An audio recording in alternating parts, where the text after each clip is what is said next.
Hello everyone, and welcome back to another episode of Magic Towers Resort.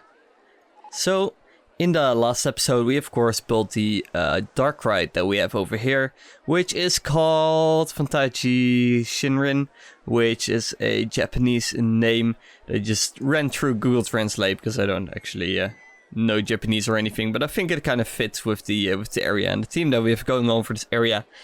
So I figured a name like that would kind of fit. So, for this episode though, we are not gonna work on something very specific. So instead, we have a few open areas right now that we're gonna have to fill up before we can continue. We have this area at the bottom here, which needs to be reconnected to the other part of the area. And obviously the big one is the area between the Arabian area and the jungle area. We need to fill it up and make it more enjoyable between there as well, and not just a straight path. So that's what we'll mostly be doing this episode, but we'll also be working around some other parts of the park to kind of bring things together and finish some things up that we haven't really worked on enough yet. And after that, for the next episode, we then have a good solid base to expand upon, and then it might be time to work on the next area, whatever that's going to be. You know what, we might actually start building on this side, because right now, you know, we're kind of building on one side, so it might be nice to start building on the other side. Anyways though, I don't know what we're gonna do in the next episode yet. We're still in episode 8 though, so let's actually get building.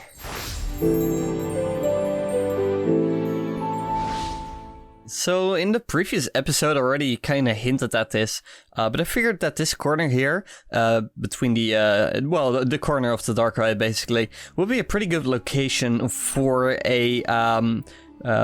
for some toilets basically. And that's where we're placing right now over here. Of course the restaurant has toilets as well, but I think these might be a bit easier to access, especially since the restaurant is a little bit higher than the normal floor level, so I would imagine that to be a little less accessible, and maybe we'd better reserve that for the actual guest of the restaurant. So a separate toilet might be nice as well.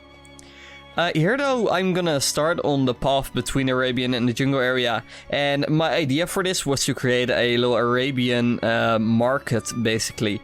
So, but to create a market I needed a kind of like a city type of setting. So this little city is gonna be a bit smaller than some of the other buildings that we have in the Arabian area. So it's gonna be a bit more, it's gonna feel a bit more intimate is what I would probably try to say. And between these very intimate small streets basically we try to add a lot of details and of course shops as well that guests can kind of see what there is to buy. Maybe it would actually sell some Arabian stuff as well, just like the Fata Morgana's gift shop at the Efteling does that as well. They have some little bits that you can buy that are not really park or ride related, but are rather about the culture that the ride is about, which is pretty interesting. So maybe this area could do something similar as that as well. You might actually notice something weird about this segment of the time-lapse, and I'm gonna be honest, I was actually building this, and once I was done building it, I looked at my recording so far, and it told me that it failed to record everything I just did. So as a solution, I just went back in and kind of deleted everything that I built in the same order that I actually built it, to kind of give the appearance of me actually building it again, because I didn't want it to waste this footage. So this is actually just some backwards played recording of me deleting things. Anyways though, you can see me placing a lot of these canopies just to give a bit more detail, and as you can see already, these buildings aren't very high. They're only like 2 stories big, but they're kind of there to give the idea that the city is a lot bigger than it actually is, while using a bit of forced perspective for one of these back streets, back alleys basically, and also giving some let me think, I believe it is called like black space, which is space that is not accessible to someone, but gives the impression that the world is bigger than it really is, which is actually something very important if you're building a theme park as well. I'm not sure if the same term is used in theme parks, but I know this is a term that's used in game development, where you usually wanna try to simply create areas that are not actually accessible and that the player may not want to go to, but that do add to the overall size and scale of the entire area. So keep that in mind if you're building your own area as well. We're back into the real time-lapse though. That was only a very short segment of like half an hour of building, so that went pretty quick. So we're now back to a normal time-lapse again. So now that we had the toilet building there, I figured that we could remove some of the trees and just really quickly expand this area behind the dark ride. Because we only really need like 2 to 3 tiles deep of trees basically to hide what is behind it, is what I would assume. So that's what I'm doing here as well, just to give a bit more space to the backstage area. And maybe later we can expand the little water basin that's there as well. Just adding a bit more trees that I didn't really add quite yet, because I kind of built that very late at night. Anyways though, it's now moving on to the other side of the jungle area. And we needed another bridge to the center island here. And for that, I decided to go with a different kind of theme. To kind of fit with the jungle theme, I'm going for kind of like a... what do you call it? It isn't called a drawbridge, I don't think. Anyways, though, it's like a handmade bridge, basically. It's kind of what it's supposed to look like. That's supported by ropes, and I try to emulate that by adding these fences that kind of go down in a curve. Well, not quite a curve, but in a slope, I guess. But that's I think it works pretty well. It gives the idea that this is really just like a jungle type of bridge. And we'll continue to use that in this area later on as well, this kind of theme. Because I do want to make sure that there is enough access to the center island, not only because the peeps in Open Rollercoaster Tycoon are kind of dumb, but also because, of course, if you're in the jungle area and you want to cross over to the other side, you'd rather go through the center island to get to the other side of the park than actually having to walk in a giant curve around the whole thing. And I think a really good example of this is the World Showcase at Epcot in Orlando. The problem there is that they have a very big piece of water basically in the center of the park. Not quite in the center, it's a bit farther up north, I think. Actually, the other way around, I'm not sure. But if you want to walk around that, you're spending ages. Like, if you're going to Epcot, you're going to be super tired at the end of the day because it's so much walking. So I think the center island can help with that. So the walking distances aren't that bad if people just want to go to the other side. Now on the right here we had a little space where I wasn't quite sure what to do with it. So I'm putting a little quick service restaurant here. Of course we've already built plenty of real restaurants that you actually go inside of and just sit down and have a meal at. But this is going to be a bit more like fast food typey and a bit more the budget option for getting your meal at this theme park. Of course, as a theme park, you want to have different types of options for your guests. So you want to have cheaper options and more expensive options. Of course, with the food quality being based on that as well. So this is a quick service restaurant, and that means that you just go up to a counter, grab your food there, and then take it to wherever you want to sit yourself, basically. And the big deal with these restaurants is that they can handle a lot of people at once. You only have to serve food at the counter where people come pick it up after they've already paid for it. So that works really, really quickly, and that's also why it can be a cheaper option for food for people as well. One thing that is pretty normal at these quick food type of things is that you do have a queue in front of the counters. So you guys stand in a queue, then you're gonna go by a cashier where you pay for the items, or at least you specify what items you would like to get, then you pay for that, then you walk up to the counter, you wait for a few minutes, and then usually within a very short amount of time they'll have your items ready, and then you can grab them and move along for the next person to come in. So yeah, that's what I'm making sure, that there's a little bit of seating area, not a whole lot, but we don't need a whole lot for quick service restaurants. And then of course an area where the queue and the cashiers would sit as well. So I think this restaurant gives that idea of pretty well. So to continue the theme of water throughout this park, I wanted to add a little river here, which would later be used as the transition to the next area. But I also figured that it would be nice to kind of have like a jungle river flowing through the area a little bit as well. Because we didn't really have that. Well, we do have it on the other side, of course, between the Arabian area and the jungle area. But as soon as I was building this river, I figured, why not actually connect it to the water in the center of the park, because it is actually at the same height, so it would make sense to actually connect it, and that would also allow maybe some boats later on to move through it as well. Though, come to think of it, the bridges are probably too low for that, but we'll see. Again, I'm putting a little wooden bridge here that's supported by some rope, just to kind of stay within the theme.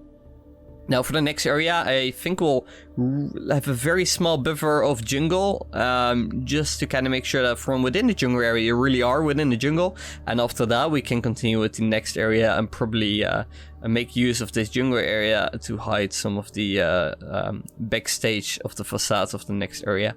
We'll see how that goes. I currently don't have any plans though for the next area. So if you have any ideas for that, let me know in the comments. So I've had some really good suggestions already. One that I really liked is kind of like an ocean or waterfront type of area, which might be really cool because I'm already imagining some kind of submarine dark ride where you're experiencing this underwater adventure. I think that would be really, really cool. And it can be a bit more scary as well. So I think that would work pretty well. Basically thinking something like a Subnautica dark ride, to be completely honest. If you haven't played that game yet, go play it. Subnautica is a very thematic game that is very scary through exploration, which is pretty unique. It doesn't use things like jump scares to scare you. Well, they do have a few, but that's not their main point. So, of course, we also need a way to actually end this river that we have going on here. And for that, I built a little building that goes over the water. Just to kind of hide the fact that the water is actually ending there. So from the guest perspective, it might look like the water is actually continuing into there. Anyway, so we're already much further into the video. So this is the point where I noticed that the park rating was incredibly low. So I really quickly had to fix that. And I found one very specific point where the guests were unable to get out of the park, which I actually find quite surprising because I was expecting a lot more issues with the guest AI, but apparently this corner in the Arabian area was the main issue that the park had. So as soon as I added the park there, you can start to see the rating raise throughout the rest of this video, and the guests come back as well. So we'll be back at a pretty steady rate of guests. Of course, still a lot of guests complain that they can't find the exit to the park, which is inevitable with a park this size and this kind of layout as well. Though, with the guest kind of fixed now, it was time for me to tackle something that I've been wanting to do for a long time.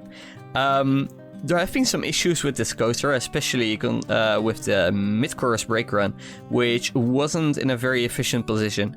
So the issue was that the coaster would basically always have to brake on the mid-course brake run, which would not be desirable. So instead I really wanted to fix up the layout, just make it different so the segments between the block brakes are the correct length for this coaster to actually just continue all the way through while still having the little wait time before the launch, essentially. So I tried moving the block brake, did not work at all. So I figured that I would actually keep the block brake in this very position and instead modify the segments between the block brakes. And I ended up changing it quite a bit actually, not as much as I expected.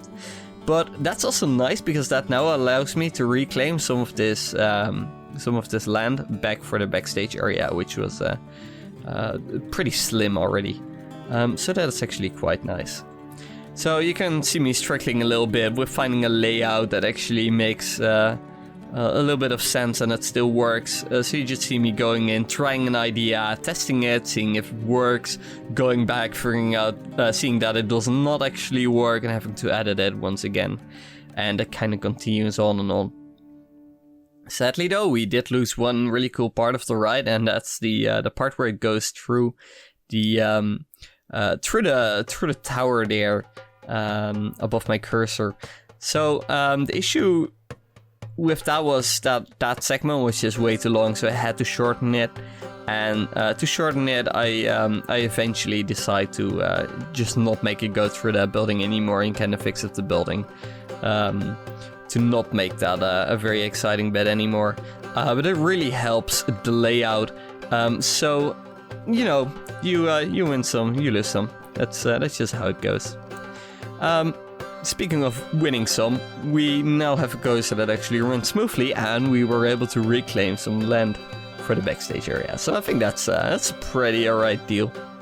So the coaster layout may not be the most realistic. I didn't really talk about this yet, but coaster building, even though I do know a fair amount about coasters, basically, coasters, like in general, like is not really my expertise. I know more than the general public, of course. So I know my types of coasters and things like that. But building super realistic coasters and actually knowing all the ins and outs of every single manufacturer and how they build certain elements and how they support their rides and blah blah blah. That's not really my type of thing. So you're better off watching another channel for that. I tried to do my best though with this coaster, and I think it works out pretty well. So if you have any suggestions though for the coaster, always let me know, because there's always a lot to learn, and I'd love to learn some more as well. So here you can see me reclaiming some of the backstage area, which is pretty nice to have. I'm pretty happy about that. And to finish off, we obviously have to place back some trees, and I found some walls that we can now remove and things like that, just to really finish up this area.